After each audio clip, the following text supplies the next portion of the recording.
Good day, SAPU members and everybody at home. My name is Constable and I'm your host today in this exciting SAPUPodcast.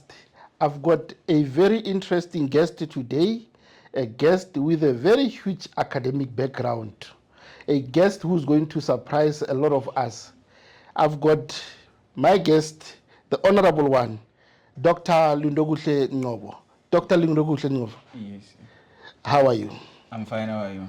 Good. Welcome. Thank you so much. Yeah, it's an honor to have you in our studio today. Yes. I'm very glad to be here. Okay. Yeah. Who is Lindokuhle Ngcobo? Where are you from? Where were you born? And so forth. Oh, okay. Dr. Lindokuhle Ngcobo, or you may say Dr. Constable Lindokuhle Ngcobo. I was born and bred in KwaZulu-Natal, in Nkandla. There's a place called Polela there in Nkandla. So I was raised there. I started my studies at Matela Primary School, and then I went to Kolozela Secondary School, and then after that I went to University of KwaZulu-Natal, where I started my studies and until up to the PhD level. So I've been studying there at UKZN ever since. Yes. Ever since. Yes. Okay. I'm interested in your journey where you started your higher education studies. What was your undergraduate studies? I studied a Bachelor of Social Science at University of KwaZulu-Natal, and then at PMP campus, and then I went to Howard College campus, which is part of UKZN campuses, where I studied Bachelor of Social Science honors. I was majoring in public policy, and then I also went to further my studies. I was doing the Master of Social Science in public policy, and then I furthered it to a PhD level. Okay. Yeah. No man, I'm interested in the number of or the years in which you have studied these academics, these qualifications. When do you still remember when did you obtain your undergraduate, which is your Bachelor of Social Science? Okay, I obtained my undergraduate in 2017. It's 2017. Yes. Because this timeliness is very important for me, because I'll tell you where I want to go at the end of the tour as we are progressing with our podcast. Now you further went on to obtain your honors. My honors, yes, I did it in 2018. 2018. From undergrad straight to honors. Yeah. And then I started in 2018, and then I finished it on the same year. On the same year, yes. The honors. Yes. Then your master's studies? I started my master's in 2019. 2019. Yes. The program took you how long? It took me 2 years. 2 years. Yes, I finished it in earlier 2021. Okay, earlier 2021. Yes. All right. Now, having that, all these academic qualifications, what was your journey in finding a job? A journey of finding a job has been very difficult for me, because while I was doing my masters, from my undergrad I didn't get a job. If I went to do honors, still I didn't get a job until masters, where I worked in retail. In retail. Interesting. Yes. While I was studying my masters, I was working in retail. What was your position in retail? You went to work in retail with your masters, yes. Or while you were studying for masters? While I was studying you had your honors, yes. qualification, then you went to study you went to study for masters, and then while working got a job in retail. In retail, yes. I was a packer at ShopRite. How did you feel when you had to be a packer while you had so much qualifications? At that time, because looking at my background, at home we were struggling, so I had to go work so that I can be able to get money and then be able to apply for other opportunities that were coming. Because if you don't have money, it's very difficult that you can be able to apply for jobs, because sending CVs, you have to print, you have to And at that time, I was using the post office, so I had to post office need money for you to be able to post those applications. So I needed that money. That's why I had to go and work there. Oh. So how long did you work in the retail? I worked there from 2019 until 2020, and that's where I got an internship at the Department of Community Safety. You studied in Bachelor of Social Science. What was your dream career when you were growing up? Because I believe that having a dream career as you were growing up and then having your studies must have been something that clicked in your mind, or that is also still doing that even now. Because if you had a dream, dreams do not die actually. Actually, yes, I understand. But to be honest, while I was growing up, because at home we were struggling, and I didn't have any dream career. I said when I finish school, I will see what comes in my way, because we were we were struggling at home. So I said whatever comes in my way, I'll have to grab it with my both hands. Okay. You know, you remind me of one artist who once said that, you know, greatness is produced, or greatness arises out of difficulty.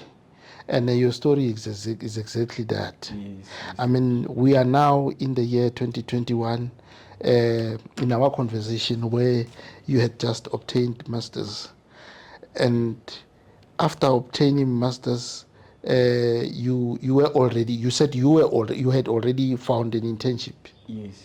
Yeah, at the Department of Communication. Community Service. Community Safety, yes. Okay. From Gauteng Department of Community Safety. Okay. What was your position there? What were you intending for? I was working in a policy and research department as a policy researcher. Okay. Yes. Then one would say that you had moved from KwaZulu Natal then to come into Gauteng. Yes, I came into Gauteng after finishing my honors. So while I got the job of a retailer In Gauteng. In Gauteng, yes. Okay. You are a constable. Yes, I'm a constable. Yes. Now, how did you join SAPS?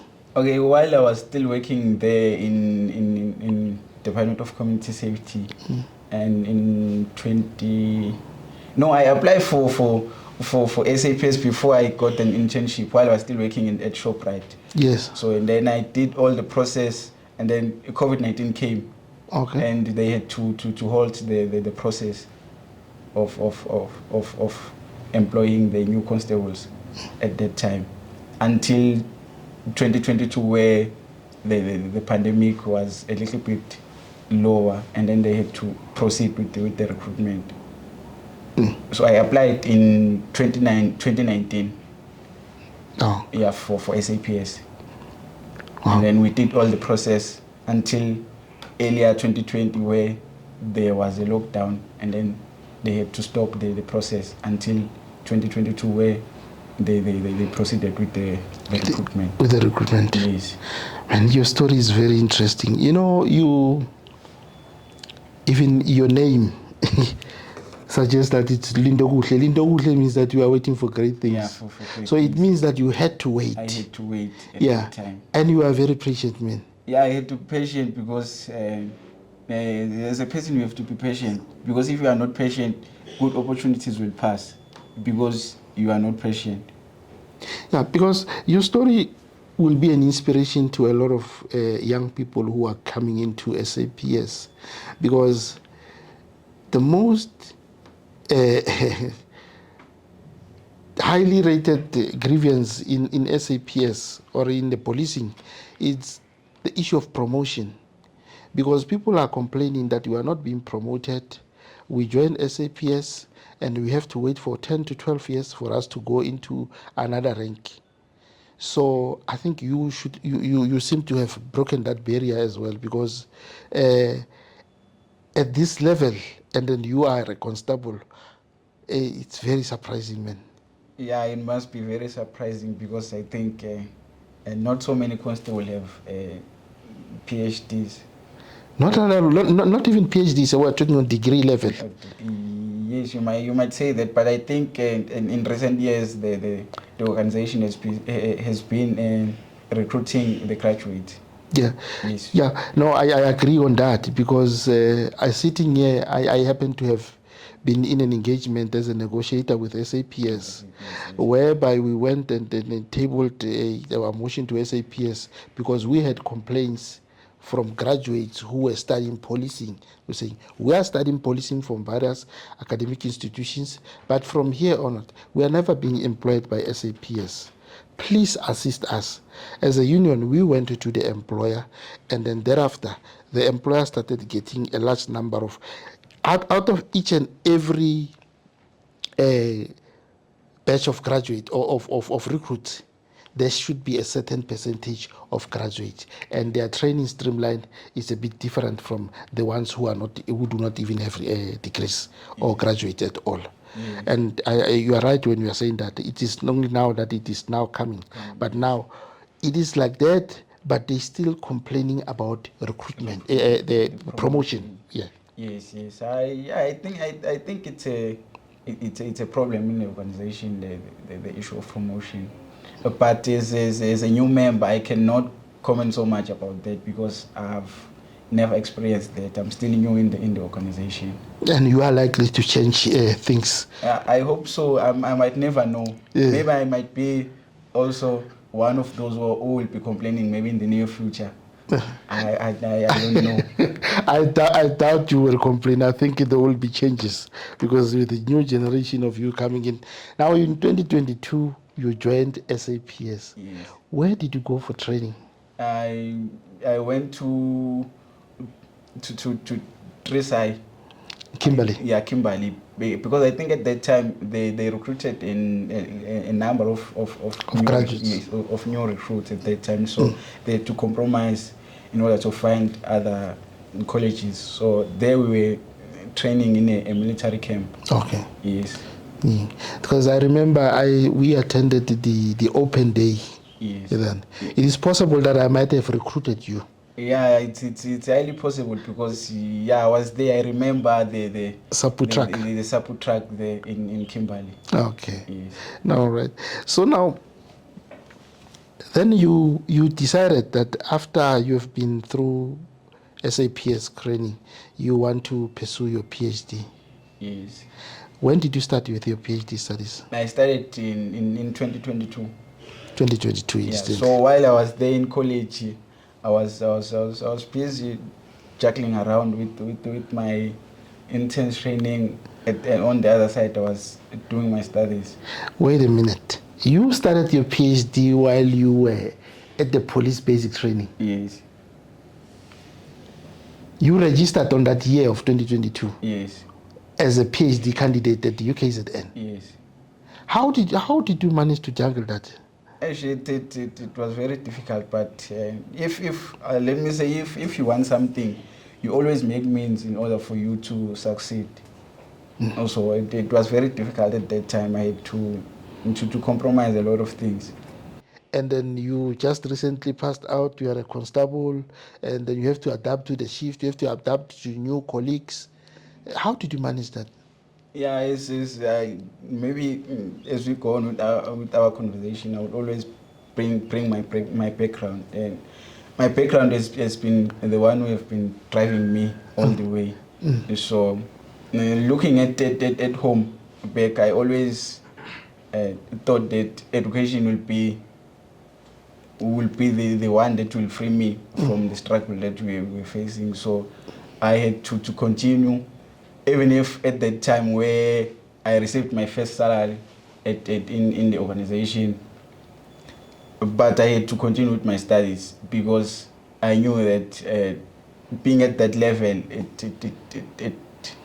it won't matter that much. I had to improve myself, and in terms of education, so that in the near future maybe better opportunities can come, and then maybe I can be considered.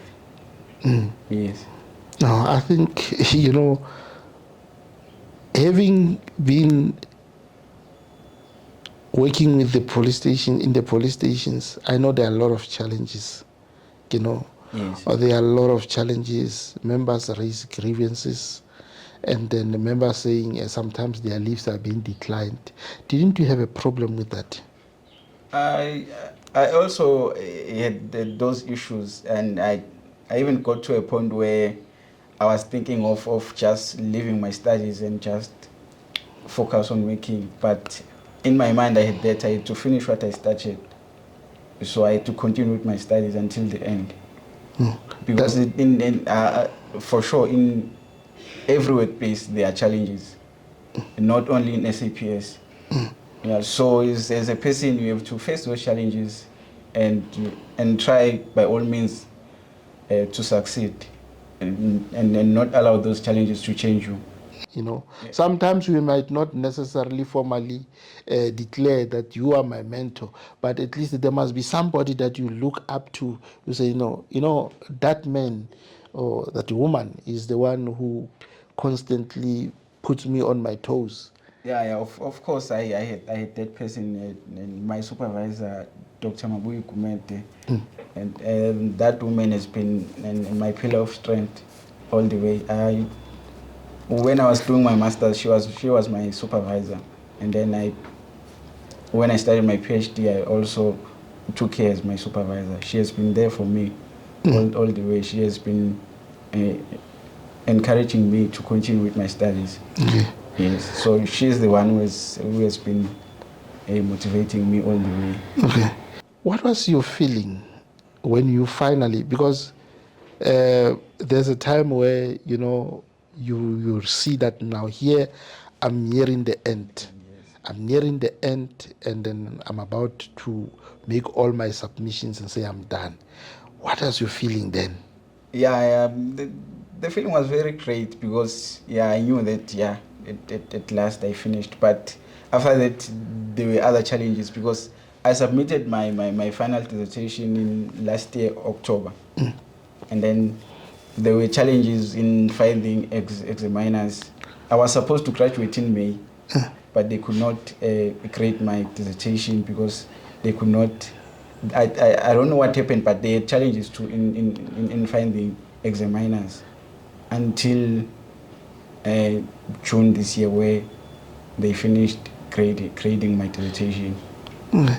So in this journey of your life, everything has been about coming across hurdles. Yeah, it has always been like that. And you are talking about unprecedented hurdles. Yeah, and then during those times, I have to be strong. Yeah. Because nothing comes easy. Yeah. Yeah, as a person, you must be strong. No. I think with what you have told me now, indeed, nothing comes easy. I think there's more that you can offer in to our generation, and particularly those who just entered the working market, and those who might be feeling disgruntled. What is your plan going forward? Because I see you as a leader, and then a leader produces other leaders. What is your plan going forward? My plan going forward is to be. I think I want to contribute in the organization, especially in the policy research environment, because I think there is a lack of research in the organization. So I think with my expertise, I can be of assistance to the organization. Yeah, to the organization. Yeah, that's my plan. Yeah. If anything happened, but also as while I was studying, I had in mind that when I finish, I have to be an inspiration to my fellow members, because I know even on the street they always insult us as the grade 12s. Yeah, we are the grade 12s. We are not educated. Yeah. Even me. While I was a PhD candidate, they always told me that you are a matric person, you are not educated. Yeah, So- and by that time, you know, you come across as a very humble fellow. Yeah, right. You couldn't go around. Imagine you going around in a police vehicle carrying your master's degree certificate. When they start insulting you, you just show them. Yeah, but I'm not that kind of a person. Even Yes. at my station, they didn't know that I was doing PhD. They only knew after my graduation. It's only after graduation that Yeah, you know. they knew that I was. So you worked in silence, Yes. and then you executed everything in silence. In silence, yes. What are you saying to somebody who's sitting at home, who has just recently graduated, or who has graduated for the past number of years but is still sitting at home? What are you saying to them? What I can say is that your time will come. You have to be patient, but you must not just sit at home. You must apply for jobs, and you don't have to choose. Yeah. Whatever comes, you take, and it's very difficult to get a job when you are sitting at home. Yeah. But when you are working, you will see everything. It becomes easy when you are working. But when we are sitting at home, you will be sitting there applying, no response. No response. Yeah. Yeah. But once you, even in a retail or as a security guard, you can take it and work there while you are still waiting for time. Yeah, for your time. Thank you very much, Lindo. Thank you so much. It's a pleasure to be here, and thank you so much to the SAPU for inviting me to be here in your studio and the podcast.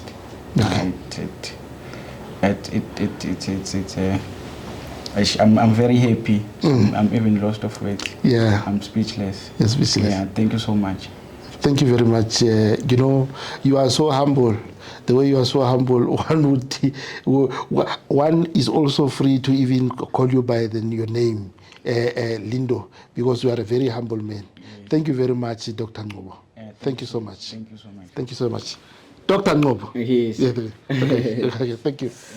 Thank you very much, SAPU members and everybody at home. I was here with Dr. Lindokuhle Ngcobo, a constable who had obtained a PhD, an inspiration to the nation.